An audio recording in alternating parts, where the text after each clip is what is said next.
बिस्मिल्लाहिर्रहमानिर्रहीम। Dear students, आज का हमारा टॉपिक है बोर थ्योरी के हवाले से energy of electron in hydrogen atom. Hydrogen atom में हम इलेक्ट्रॉन की टोटल एनर्जी को डिस्कस करेंगे और आपको पता है इलेक्ट्रॉन की जो टोटल एनर्जी है that will be the sum of the kinetic energy and the potential energy of electron. वो काइनेटिक और पोटेंशियल एनर्जी का सम होगी। लिहाजा आप देख सकते हैं कि अगर आप एनर्जी की बात करते हैं तो energy in any n level or state, n is आपको पता है प्रिंसिपल क्वांटम नंबर है, is sum of the kinetic energy in that any nth state and potential energy in that nth state। तो ये आपके पास जनरल इक्वेशन है। आपको पता है एन क्यू यूज़ कर रहे हैं। आपको पता है हाइड्रोजन एटम के अंदर मुख्तलिफ एनर्जी स्टेट्स होती हैं जिनको हम स्टेशनरी स्टेट्स कहते हैं और हर एक स्टेट में उसकी एनर्जी मुख्तलिफ होती है। तो हम मुख्तलिफ स्टेट्स में उसकी कुल एनर्जी, काइनेटिक एनर्जी और पोटेंशियल एनर्जी की बात करने जा रहे हैं। तो सबसे पहले जो है I will be talking about the kinetic energy of electron in any general stationary state, and then I will be discussing the potential energy, then I will add these both and we'll get the total energy of electron in any stationary general states। तो आपके पास जो kinetic energy है उसको हम find करना चाहते हैं, उसकी डिस्कशन करना चाहते हैं उस पर। उसके हिसाब से हम MCQs की बात भी करेंगे कि किस तरह MCQs आ सकते हैं, क्या फिज़िक्स है। तो आपने इसको ज़रा तवज्जो से देखना है। डियर स्टूडेंट्स, आपको अच्छे से पता है कि जो फर्स्ट पास्टुलेट है बोहर की थ्योरी का, फर्स्ट पास्टुलेट वो आपको क्या कह रहा था कि जो सेंट्रीपिटल फोर्स होती है वो आपके पास कूलम्बिक इलेक्ट्रोस्टैटिक फोर्स से मिलती है। तो ये आपके पास फर्स्ट पास्टुलेट है और इसमें आप एक स्टेप में इस आर को कैंसिल कर दें तो ये आपके पास mv(n)² is equal to k, z mass number है और e इलेक्ट्रॉनिक चार्ज है और r(n) ये आपके पास। अब हमें पता है कि किनेटिक एनर्जी की क्या इक्वेशन है किसी स्टेट में। किनेटिक एनर्जी का जनरल फार्मूला होता है ½ mv², तो ½ mv(n)² आ जाएगा। तो डियर स्टूडेंट, ये mvn की वैल्यू पुट कर दें, 1 का नाम दे दें, इसको 2 का नाम दे दें। पुट 1 इन 2, 1 इन इक्वेशन नंबर 2 में 1 को पुट करें तो आप देखेंगे कि nth स्टेट की किनेटिक एनर्जी की रिलेशनशिप आपके पास फ़ौरन फटाफट आ जाएगी, kZe² ओवर r सब n। तो ये आपके पास किनेटिक एनर्जी हम लोगों ने जो है nth स्टेट में डिस्कस कर ली है इनिशियल स्टेज में। तो ये आपके पास, इसको इक्वेशन नंबर 3 का नाम दे रहा हूँ। अब डियर स्टूडेंट्स, आपको पता चल रहा है कि जो किनेटिक एनर्जी है वो रेडियस के साथ इन्वर्सली प्रोपोर्शनल है। लिहाजा जैसे जैसे रेडियस बढ़ता जाएगा आप हायर स्टेट में चाहते जाएंगे, इलेक्ट्रॉन जाता जाएगा, आप इलेक्ट्रॉन को हायर स्टेट में कंसीडर करते जाएंगे, वैसे वैसे किनेटिक एनर्जी कम होती जाएगी। कल वाले लेक्चर में मैंने आपको वेलोसिटी की रिलेशनशिप भी बताई थी। वेलोसिटी जो थी वो भी इसी तरह रेडियस के साथ इन्वर्सली प्रोपोर्शनल थी। हायर स्टेट में वेलोसिटी कम हो रही थी तो उसी सेंस में किनेटिक एनर्जी भी कम हो रही है। तो ये किनेटिक एनर्जी की एक सिंपल इक्वेशन मैंने डिराइव कर दी आपके सामने। आपको ये बात पता है कि रेडियस जो है उसका क्या फार्मूला है, कल हमने ये भी डिस्कस कर दिया था, n² h² 4π² mke²। ये इलेक्ट्रॉन का रेडियस होता है जर्नल किसी जनरल स्टेशनरी स्टेट्स में, और वो जो प्रिंसिपल क्वांटम नंबर है या स्टेशनरी स्टेट की तादाद है उसके स्क्वायर के साथ डायरेक्टली प्रोपोर्शनल होता है। यानी कि पहले स्टेट में रेडियस अगर r1 है तो दूसरी में उसका 4 टाइम रेडियस हो जाएगा, तीसरी में 9 टाइम, चौथी में 16 टाइम, इस तरह रेडियस बढ़ता जाएगा स्क्वायर ऑफ स्टेट नंबर के हिसाब से। तो इसको अगर मैं इसमें पुट कर देता हूँ, पुट इन 3, पुट इन यानी कि इसमें मैं पुट करता हूँ तो डियर स्टूडेंट्स आप देखें किनेटिक एनर्जी क्या आ जाएगी nth स्टेट की,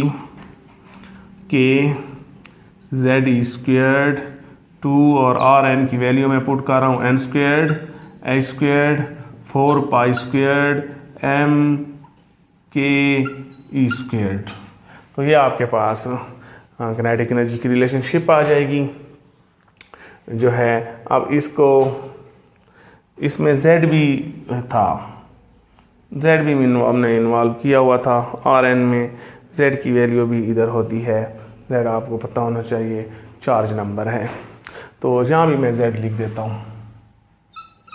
अब इसको अगर हायर तो इधर मल्टीप्लाई कर लेंगे, अगले स्टेप में देखें तो ये किस तरह इक्वेशन हो जाएगी, 4 पाई स्क्वेयर्ड m के ऊपर जाके स्क्वायर हो जाएगा और क्या है z भी स्क्वायर हो जाएगा और e स्क्वायर स्क्वायर मल्टीप्लाई होके 4 हो जाएगा, नीचे जो है 2n स्क्वायर्ड h स्क्वायर्ड। ये आपके पास किनेटिक एनर्जी का एक और ही रिलेशनशिप मैंने निकाल लिए और जो आपके कोर्स वाले ने डिस्कस नहीं किया है। बहरहाल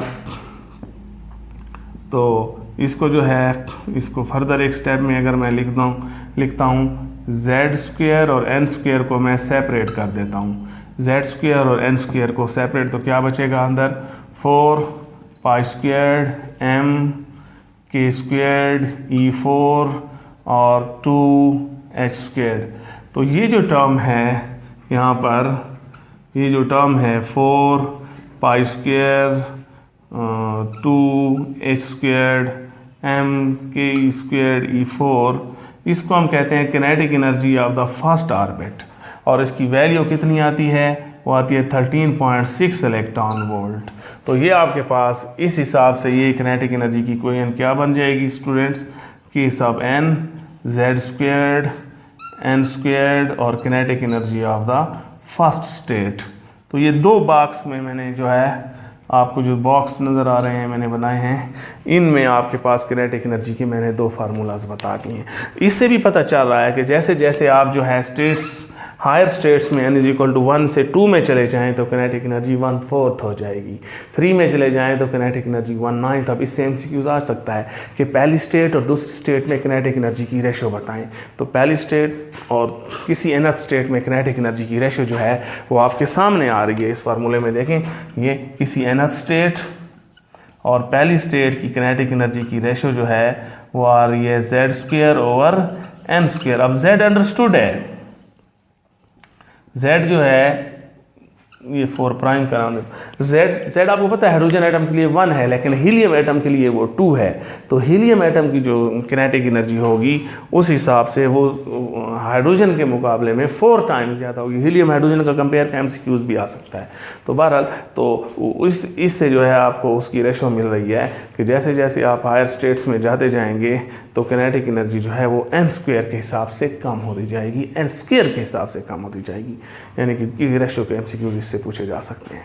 तो ये मैंने आपको किनेटिक एनर्जी की दो इक्वेशन डिस्कस कर दी है, एक इन टर्म ऑफ रेडियस है और एक इन टर्म ऑफ जो है वो नंबर ऑफ स्टेट्स या n है, प्रिंसिपल क्वांटम नंबर, और z चार्ज नंबर के टर्म में। ये मैंने आपको एक और दिलचस्प इक्वेशन है, आपके कोर्स वाले ने इस इक्वेशन को या आपको कहीं नज़र नहीं आएगी कोर्स में कहीं।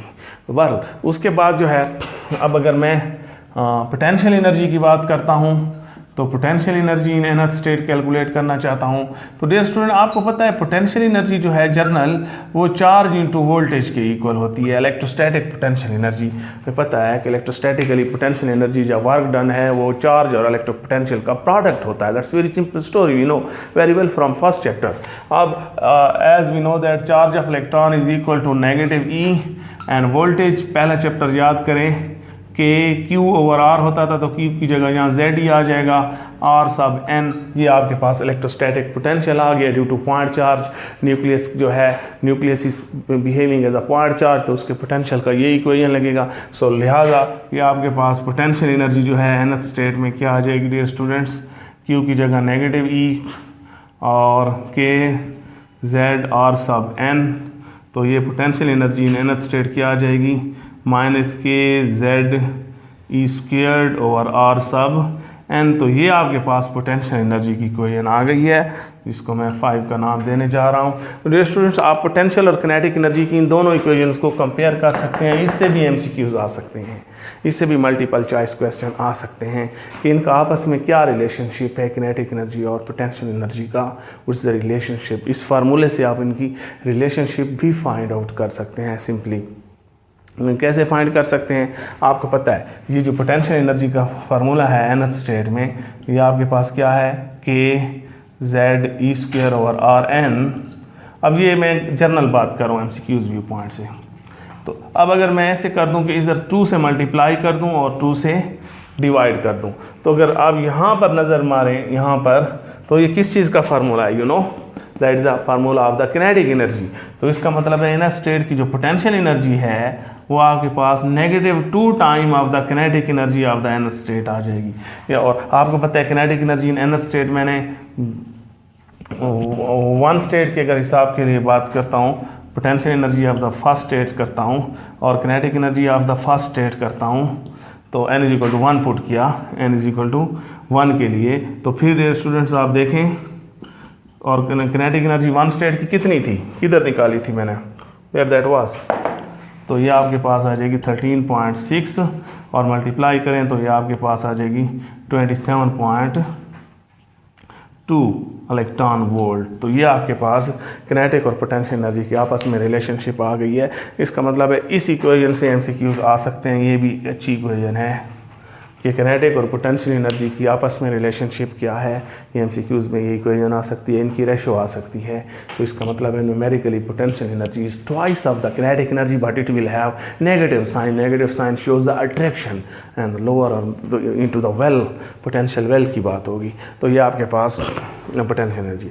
अब एक लम्हे के लिए अगर आप पोटेंशियल एनर्जी का फार्मूला इस तरह बनवाना चाहते हैं जिस तरह मैंने ये वाले हिसाब से किया, तो फिर मैं Rn की वैल्यू पुट कर दूंगा। ये यहाँ पर put value of R sub n in equation number 5 put कर दें। शाबाश dear students, R sub n की वैल्यू आपको ज़बानी इनको मेमोराइज कर लें तो अच्छा होगा, इतनी मुश्किल काम नहीं है। बहरहाल R sub n squared h squared 4π² mke², ये आपके पास वैल्यू आ गई है।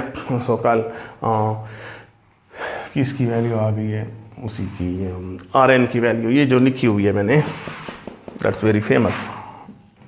कल के प्रीवियस लेक्चर, वीडियो लेक्चर में ये डिराइव हो चुका है।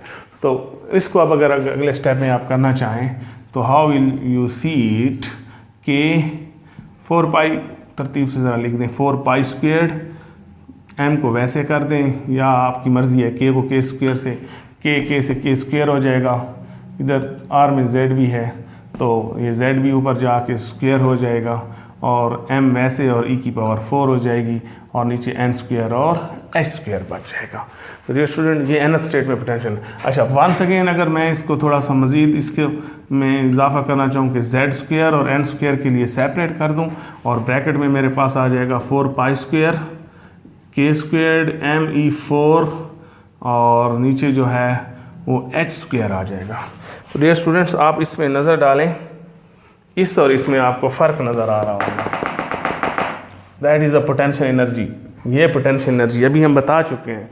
ये अगर हाफ है, इसके नीचे 2 है, ये हाफ है उससे और वो उससे डबल है। आपको पता है 1 इज़ डबल ऑफ हाफ, तो ये 1 है और ये हाफ है।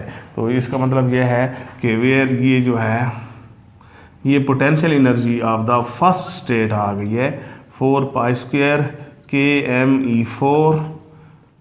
तो देखें potential energy of the first state और kinetic energy of the first state किधर चला गया है, ये बहुत ज़्यादा आपस में मैचिंग में है। ये देखें सिर्फ 2 का फ़र्क है। डेफिनेटली मैं बता चुका हूँ आपको, पोटेंशियल एनर्जी उससे डबल है तो लिहाजा नीचे हाफ नहीं है। तो लिहाजा फर्स्ट अगेन ये पोटेंशियल एनर्जी का एक और खूबसूरत फार्मूला आपके सामने आ चुका है, z² n² और that will be the potential energy of the first state. तो ये थोड़े से नए किस्म के फार्मूलाज हैं, आपने नहीं देखे होंगे। तो ये जो है मैंने उसको ज़रा ज़्यादा एम्फिसाइज़ किया एंटी टेस्ट व्यू पॉइंट से। तो ये आपके पास पोटेंशियल एनर्जी भी उसी तरह बिहेव कर रही है, लेकिन यहाँ पर नेगेटिव साइन लिख रहा था, मैं छोड़ दिया मैंने, आई शुड रिटर्न इट। तो ये नेगेटिव, इसका मतलब है पोटेंशियल एनर्जी हायर स्टेट में वो भी n के साथ इन्वर्सली प्रोपोर्शनल है जिस तरह, लेकिन चूंकि ये नेगेटिव वैल्यू है तो नेगेटिव वैल्यू का कम होना इसका मतलब है पोटेंशियल एनर्जी बढ़ेगी। ये इंपॉर्टेंट है। आप कह सकते हैं, आमतौर पे हम कहते हैं कि जैसे आप हायर एनर्जी स्टेट में जाते हैं तो किनेटिक एनर्जी में कमी आती है और पोटेंशियल में इजाफा होता है। तो आप कह सकते हैं कि दोनों की रिलेशनशिप तो एक तरह से है, इसमें भी किनेटिक एनर्जी n के साथ इन्वर्सली प्रोपोर्शनल है, पोटेंशियल एनर्जी भी n के साथ इन्वर्सली प्रोपोर्शनल है, तो फिर तो हम ये कह रहे हैं कि ये पोटेंशियल एनर्जी की नेगेटिव वैल्यू है। नेगेटिव वैल्यू मतलब वो बहुत कम है, अट्रैक्शन में मिनिमम है, लेकिन जब वो ये नंबर जो है बड़ा होगा तो इसका मतलब है नेगेटिव वैल्यू कम होगी। और नंबर आपको पता है नेगेटिव में नंबर जब बढ़ता जाता है तो ये नंबर बढ़ेगा नहीं, छोटा होगा, आई एम सॉरी, स्क्वायर है ना, इन्वर्सली है।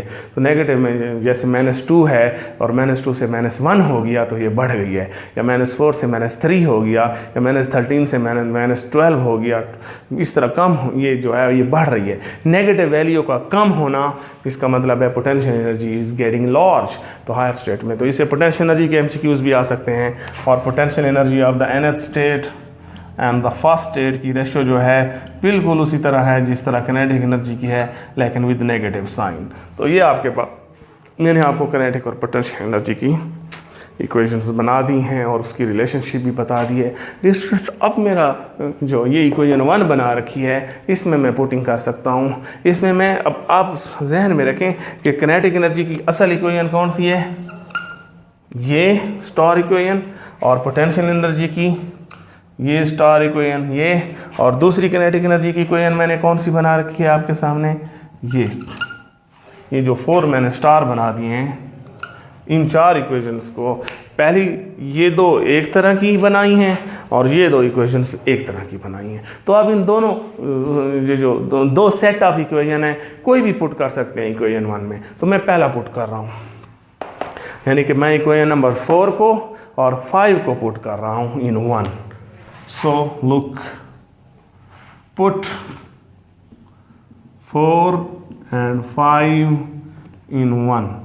4 और 5 को 1 में पुट करें तो आप देखेंगे क्या आएगा, E sub n जी, put it where is that equation, k z e squared over 2r sub n, और पोटेंशियल की क्या वैल्यू है, यही है k z E square over R sub N. बिल्कुल एक जैसी इक्वेशंस हैं, थोड़ा सा फ़र्क है, नेगेटिव साइन और इधर हाफ नहीं है और इधर हाफ है। इस तरह अगली सेट में भी यही कुछ थोड़ा सा जो है उसमें फ़र्क आ रहा है, बाकी जो है उसमें फ़र्क नहीं है। तो बहरहाल आपके डिस्पोजल पे है ये। तो ये आपके पास जो है आप इसको पुट करते हैं, तो पुट करने से बिल्कुल जो कॉमन टर्म्स हैं K Z E squared over R sub N, तो बच जाएगा 2 माइनस 2 नहीं 1/2 -1। तो आपको पता है हाफ से 1 निकालें तो नेगेटिव हाफ बच जाएगा, पॉजिटिव हाफ से नेगेटिव 1 निकालें तो नेगेटिव हाफ जो है negative half K Z E squared over R sub N. तो ये आपके पास फार्मूला आ चुका है K Z E squared over R sub N, किसका, टोटल एनर्जी का। ये बहुत अच्छी इक्वेशन है, टोटल एनर्जी की इक्वेशन। डियर स्टूडेंट, अगर आप टोटल एनर्जी की इक्वेशन को किनेटिक और पोटेंशियल से कंपेयर करें तो आप देखेंगे कि टोटल एनर्जी की इक्वेशन जो है किनेटिक एनर्जी वाली इक्वेशन की तरह है हू बहू, सिर्फ नेगेटिव साइन का फ़र्क है। टोटल एनर्जी नेगेटिव है, क्यों नेगेटिव है खुद सोचें। पोटेंशियल एनर्जी की कितनी वैल्यू है, 27.2 इलेक्ट्रॉन वोल्ट, और किनेटिक एनर्जी की कितनी वैल्यू है, 13.6।